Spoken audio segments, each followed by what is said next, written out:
Olá, boa tarde a todos vocês que nos acompanham. Estamos aqui com o quadro Mais Vida e Saúde.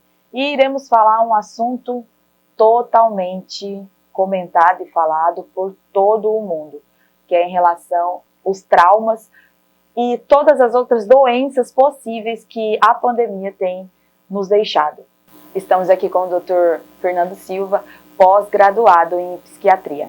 Doutor, tudo bem? Tudo bem. Queria agradecer a todos que estão assistindo, sejam muito bem-vindos a nosso bate-papo aqui para esclarecer bastante questões relacionadas às doenças mentais pós-pandemia. Agora sim, vamos logo direto ao assunto. Eu quero saber em relação, doutor, como que as pessoas que estão em casa conseguem diagnosticar que tem um parente, amigo ou alguém próximo já sofrendo algum tipo de trauma que a pandemia tem nos deixado? Essa pergunta é uma pergunta muito importante, porque eventualmente ninguém da noite para o dia cai num consultório de psiquiatra ou psicólogo, né? Que são os profissionais que são habilitados a fazer um diagnóstico nosológico da doença. Então, primeiramente, o reconhecimento das doenças mentais ele é feito por parentes ou pessoas próximas.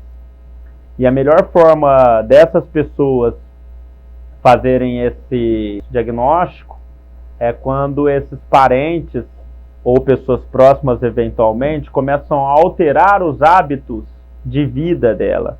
Então, quando eu tenho uma pessoa, seja um filho, seja uma esposa, alguém próximo, que começa a alterar hábitos de sono, por exemplo, pessoas que conseguiam e tinham como rotina acordar às 6 da manhã e agora estão acordando 10, 10 e meia, ou seja, estão tendo o que a gente chama de hipersonia, dormem por muito tempo. Ou também, eventualmente, pessoas que dormiam bem e aí depois de um tempo começaram a não conseguir dormir tão bem, acordam durante a madrugada, ou até mesmo não conseguem dormir no horário certo, estão prolongando, que a gente chama até de uma insônia inicial. Outras questões que também essa pessoa pode estar vendo nesse parente são alterações dos hábitos alimentares. Quando você tem um paciente, uma pessoa que começou a comer demais, ou que parou de comer. Pessoas que mudam os hábitos, tanto do pensamento quanto da fala. Pessoas que eram muito falantes e agora se encontram levemente reclusas. Pessoas ansiosas, e aí você pode ver também pelas questões das mãos, das pernas. Aquela pessoa que está agora ali sempre fazendo algum exercício no intuito de tirar aquela ansiedade, né? Uma forma de recompensa do corpo para evitar com que aquela ansiedade que está assolando ela cresça e aumente. Então ela faz isso de maneira física, mecânica. Então uma pessoa que está sempre movimentando suas pernas, ou então que está ali mexendo no braço, fazendo sempre aquele exercício, pegando nas mãos e tudo. Então quando a gente tem uma alteração de hábitos de qualquer pessoa, isso antes de pandemia, isso também se relaciona aos relacionamentos amorosos, isso se relaciona a tudo. Quando a gente tem um ser humano que muda, a gente precisa observar se essa mudança ela foi motivada, né? Porque às vezes tem seres humanos mudando nesse momento, pessoas que querem perder peso, então elas estão indo à academia e mudando seus hábitos para algo que elas motivadamente quiseram, volitivamente, foi um desejo delas. Ou se a gente também, ou pessoas próximas da gente, começam a mudar sem nenhuma volição. E o adoecimento, ele entra aí. Nós não queríamos estar mudando e estamos mudando o humor, ficando cada vez mais tristes, mudando o humor, ficando cada vez mais ansiosos, ou mudando nossos hábitos, gasta-se muito dinheiro que a gente não tem, às vezes, passa cartão, compra compulsivamente. Doutor, assim, pegando esse gancho, e aquela pessoa que parou tudo? Ela deixou de sair de casa, deixou de ir ao mercado, ela está doente, ela prefere ligar para o médico, mas ela não quer mais ter esse contato físico com o mundo por medo da morte. O que acontece? Quando você tem esses quadros assim, nós vivemos a pandemia, e naturalmente ocasionou-se muita morte, muita notícia ruim, muitas questões que deixaram até as pessoas mais sãs preocupadas e ansiosas. A questão é que o grau de ansiedade, quando extremado, quando elevado, ele degenera em crise. E às vezes, muitas das vezes, em fobias específicas, ou até em TEPT, né, que é o transtorno de estresse pós-traumático. No toque, por exemplo, pode degenerar uma pessoa que agora começa a limpar a casa compulsivamente. Tudo isso motivado por um motivo nobre. Ela não quer contrair o vírus porque ela acredita que contraindo ela vai perder a vida dela. Só que, quando isso aparece de uma forma muito extremada, lá na outra ponta, de uma maneira muito polarizada, isso vira doença. Porque hoje nós também já contamos com as vacinas, hoje nós já temos mecanismos de proteções, nossos índices de mortalidade, de infectividade, eles estão abaixando. Então, assim, a nossa mente, ela tem que acompanhar também, para que a gente saiba que a gente não está doente, ela tem que acompanhar o que está acontecendo no contexto. Então, hoje o contexto é que cada vez mais o coronavírus, graças a Deus, está deixando de ser uma ameaça para a nossa sociedade. Então, a nossa mente, os nossos hábitos, a nossa forma de ver, ela tem que acompanhar os gráficos matemáticos. Agora, vamos lá. Você que está acompanhando aqui esse nosso bate-papo, se por um acaso você está sentindo isso, deve procurar que ajuda, doutor? Falar com um familiar mais próximo, já ir direto ao consultório, procurar essa ajuda? Com certeza eu acho que ir para um consultório. E você não vai se arrepender de perder tempo, de ganhar tempo, quando você busca um diagnóstico que vai mudar e melhorar a sua vida. Então, se você hoje já sente isso, que a gente conversou, isso pode ser doença. E em sendo cogitada a hipótese de isso ser doença, é preciso que a gente comece um tratamento para que isso não se agrave. Porque, querendo ou não, 2 anos de pandemia. Às vezes tem pessoas sofrendo há 2 anos, outras desencadeando agora. Então, quanto antes, esse acompanhamento a gente melhor. Pode fazer um paralelo dessa situação. Você pega hoje e adoece nessas circunstâncias atualmente. A pandemia, e a gente espera que seja assim, Deus ilumine que seja assim, ela tem seu final praticamente por agora, aí nos próximos 6 meses. Nossos leitos de UTI foram retirados de maneira correta, as taxas de ocupação caíram, tudo. Imagina que nós vamos ter uma pessoa presa dentro da sua própria casa, em angústia, porque também a prisão dela dentro da própria casa não é nem só o problema final. E para essa pessoa chegar a esse ponto, imagina a angústia que ela não está passando. Para desfazer de todo o círculo social, para se desfazer de todo o círculo profissional que tem perda financeira envolvida, para se fazer de todo essa círculo E quando familiar. A gente fala sobre isso, a gente não vê a dimensão. Então, você, como assim, médico, consegue olhar toda a plenitude, né? Se fosse estar preso dentro de casa, mantendo assim todo esse círculo de convivência que a gente está conversando, seria péssimo. Porque também o fato de você não conseguir sair, o fato de você não conseguir, já não é bom para a saúde mental. Agora some isso, a perdas financeiras vultosas, some isso, a perdas sociais e de trocas de informações vultosas. Pessoas que começam a desligarem seus televisores e não leem mais nenhuma notícia na internet porque já estão preocupadas, só que agora começam a ver as notícias boas, só que ela também não capta. Porque ela já desconectou. Então a degeneração para isso, numa situação mais caótica, seria o quê? Uma depressão profunda e eventualmente doenças piores que poderão vir. Então é necessário um cuidado e um carinho extremo com esse momento. Se você está ouvindo a gente, se você está assistindo a gente nesse momento e se encontra nessa preocupação, nesse grau de angústia, eu peço para que você urgentemente procure um consultório psiquiátrico e seja atendida ou atendido, porque isso vai mudar a sua vida, vai mudar o jeito de você entender as dinâmicas dos números e tudo, e eu posso te garantir que esse pensamento que às vezes você esteja tendo Ele não está em conformidade com a nossa realidade. E a gente vai precisar mudar isso para melhora da sua vida, da qualidade da sua vida. Agora vamos trocar um pouquinho de assunto, falar no coletivo, porque hoje a mídia em si, né, toda ela, num contexto geral, ela acaba ajudando muito esse distanciamento, né, doutor? Querendo ou não, por si só, hoje em dia você conversa com a pessoa ali vendo ela no vídeo, né, a proximidade acaba sendo maior.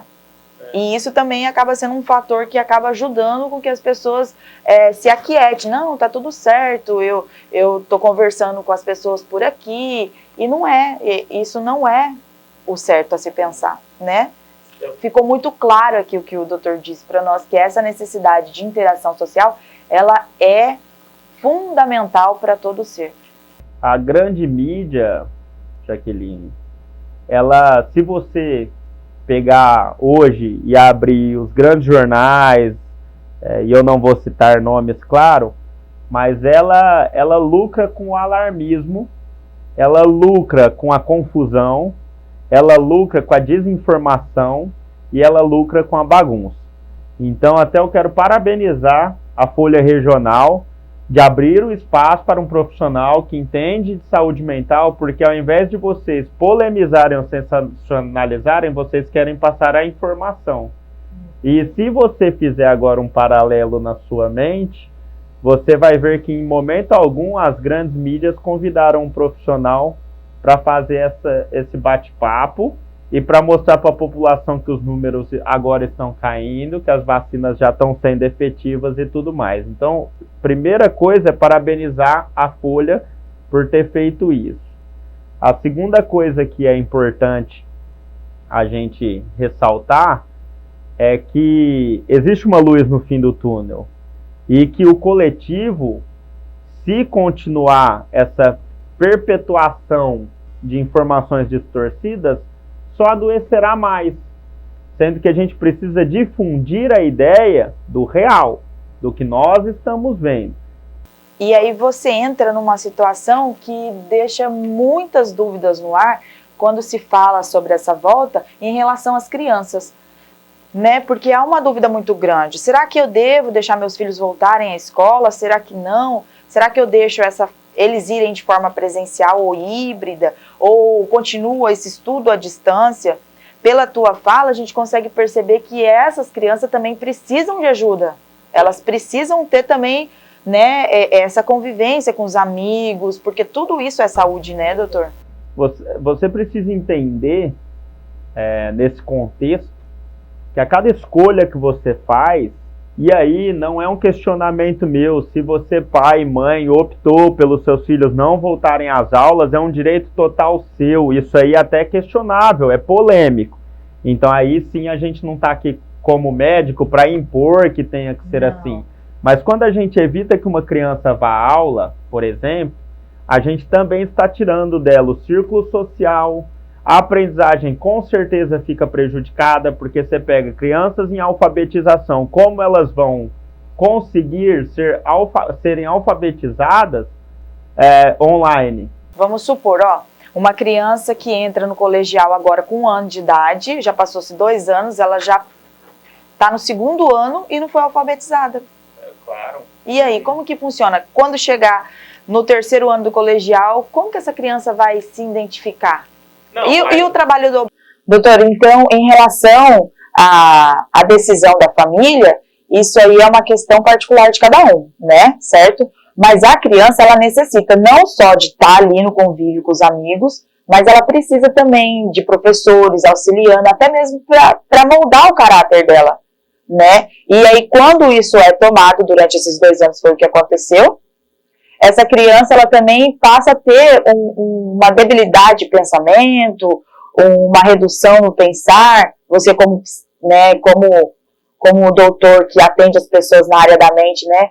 Como que funciona a cabeça da criança? Como nós, adultos e pais, podem auxiliar os filhos? A pandemia foi uma experiência psiquiátrica revolucionária. As consequências que ela trouxe e trará serão mais bem analisadas no futuro. Mas o mais óbvio é que nós tivemos uma perda social funcional muito grande em relação à questão psíquica. Apesar do home office, o homeschooling, ou todas essas vertentes de estar mais em casa terem sido uma opção obrigatória e importante em determinadas fases da pandemia, a repercussão em relação a essas tomadas de decisões, elas ficaram muito evidentes. Então, o que eu posso te falar é que, na questão, por exemplo, de alfabetização, o prejuízo foi gigantesco. É muito óbvio isso, e conversando com vários professores de alfabetização e tudo, a gente teve um prejuízo de perda praticamente do ano para essas crianças. Quando você fala que uma criança que não sabe ler e escrever está indo para uma segunda série, está indo para uma terceira série, eu mesmo, se fosse pai, eu sou radicalmente contra isso. Que é como construir uma casa do teto. E as pessoas e as crianças e os pais que eventualmente não estão entendendo o que está acontecendo, estão construindo casas do teto. Mas veja bem, vai ser difícil tentar me explicar como que uma criança que não sabe uma tabuada básica da primeira série e que não sabe nem ler e escrever, vai conseguir ler uma apostila daqui a um ano falando sobre ciência, sobre o oxigênio, sobre a experiência, né, de pôr um guardanapo dentro de um copo, que o oxigênio, quando afundado esse copo, o oxigênio permanece ali. Então, isso precisa ser feito uma construção. Eu vejo que essa construção dentro da saúde infantil, ela não foi feita. As pessoas continuaram. A pandemia existiu, a mudança existiu, as crianças foram prejudicadas, mas nenhum setor educacional amparou. Foi como se todos tivessem fechado os olhos. Como se o ano tivesse corrido de maneira extremamente normal. E é tão necessária essa sua fala, doutor, porque os pais que estão ouvindo, ou avós, pessoas que têm crianças por perto, acabam às vezes não tendo paciência devido ao que elas merecem, né? E ouvindo você falar, a gente consegue entender que elas precisam muito mais, né, de atenção neste momento. Elas foram negligenciadas, as crianças, nessa situação. E aprender a ler e escrever para um ser humano de 6, 7 anos é uma das coisas mais difíceis. E talvez foi um dos eventos mais desafiadores da nossa vida também. É porque, como nós fomos extremamente amparados e assessorados, foi um difícil que foi possível. Então, o problema até da autoestima dessas crianças também vai repercutir de maneira sobressalente, porque quando elas chegarem numa terceira série, alguns pagaram professores particulares por fora, outros fizeram de uma forma, mas você tem uma turma extremamente heterogênea, quebrada, de maneira que alguns vão conseguir meia boca resolverem suas pendências, mas a maioria vai ficar pelo caminho. E isso cria uma autoestima para as crianças, já logo cedo, de que elas não dão conta. E aí entra a questão que você disse, que futuramente vocês verão esse prejuízo. Claro, né? Claro, é muito óbvio isso. Muito obrigada pela nossa entrevista, esse bate-papo muito bom, nem queria que se encerrasse. Fernando, eu gostaria que você deixasse as suas considerações finais. Eu queria agradecer a todos os espectadores desse bate-papo. Eu espero ter clareado um pouco as questões relacionadas à saúde mental na pandemia. Peço que divulguem esse vídeo para o maior número de pessoas, porque o importante nesse momento é informação de qualidade límpida. Queria agradecer e parabenizar a Folha Regional por ser uma empresa de mídia séria e que busca informar a população de maneira correta, sem bagunçar o processo, né, da problemática que nós já vivemos, e deixar esse carinho e essa ideia de que, caso você se sinta mal, Caso você acredite que você não esteja bem, que algumas coisas não estejam indo bem na sua vida, passe pelo médico especialista em saúde mental, procure um psicólogo, procure pessoas que possam te ajudar. Com certeza, as doenças não são o fim, nem da vida, nem dos nossos momentos, nem dos nossos relacionamentos.